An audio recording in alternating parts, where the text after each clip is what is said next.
Less than an hour ago, we just saw severe thunderstorms come through central Ohio, bringing heavy rain, hail in some areas, and lightning. Let's bring in Doppler 10 meteorologist Ross Crusoe. Ross, I just heard some of that rumbling right now. What can we be expecting throughout the week? Well, we're probably going to still continue to see some of these pop-up showers and storms, and that's going to continue well into next week because the heat, humidity, that's something that's going to continue to build. This weekend, for the most part, has been pretty nice outside of some of these storms, but it's really going to get pretty hot by the end of the week. We're talking highs that are going to be contesting into the 90s. Not only that, we're going to be seeing more of what we're looking at right now, overlooking downtown Columbus, where we'll see sunshine one moment, then dark storm clouds the next. And here we are again. Just over the past 20 minutes, we've been picking up some more showers and storms quickly redeveloping across the area. And right now, temperature-wise, not too shabby, but that dew point has jumped right up into the upper 60s. So you can see where we have some of this rain-cooled air, and in fact, very cool. How about Mount Gilead sitting at 61 degrees right now, 66 in Marion, 66 in Mansfield, compared to 80 in Zanesville. You can see clearly the areas that haven't been dealing with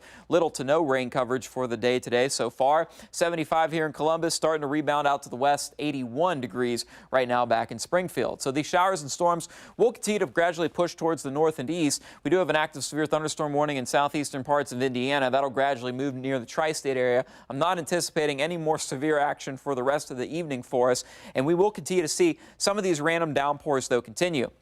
Look over towards Mount Vernon. We can currently see some moderate to heavy rain up towards Mount Gilead as well. In the southern parts of Morrow County, we're continuing to see a cluster of some lightning strikes there with some heavier downpours. And then also just down here in Columbus again, you can see clearly this rain has quickly moved out east, starting to clear up towards Bexley, moving just south of the John Glenn International Airport. That'll gradually move towards Reynoldsburg area as well, and gradually then move into parts of western Licking County and northwestern parts of Fairfield County. And again, this was just a quick time lapse over the past hour.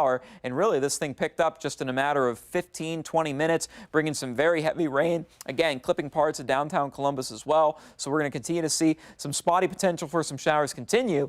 Looking ahead to tomorrow, we are going to be looking at the potential for some isolated severe weather possible, mainly Columbus area, south and west, a little bit more likely down near the tri-state area where it looks like we'll have more ingredients in play. So that's something that we're going to be looking at heading into tomorrow. But again, this evening, next couple hours, things will be quieting down for us. Temperatures will be pretty nice again. We're going to fall into the low to mid 60s. Might see some patchy fog waking up for your Monday morning, but quickly things are going to be turning to be pretty toasty for us by the afternoon hours. By 10 a.m. we'll be in the mid 70s, likely in the mid 80s for us heading into the afternoon. After 1, 2 o'clock, we'll start to see some pop-up showers, but I'm thinking most of this is probably going to be after 4 o'clock. We'll continue to see these pop-up showers and storms linger into the evening hours, and then again might see a little bit left over as we head into Monday night, but for the most part, things will be primarily during the day. The heat and humidity, as I mentioned, with high pressure located off into the Atlantic, that's going to be offering some southerly flow for the most part, mainly dry conditions, but the jet stream, that's going to be continuing to lift up. We're going to continue to have this hot, humid air mass lift from the south, pushing towards the Ohio Valley, which is going to be offering several days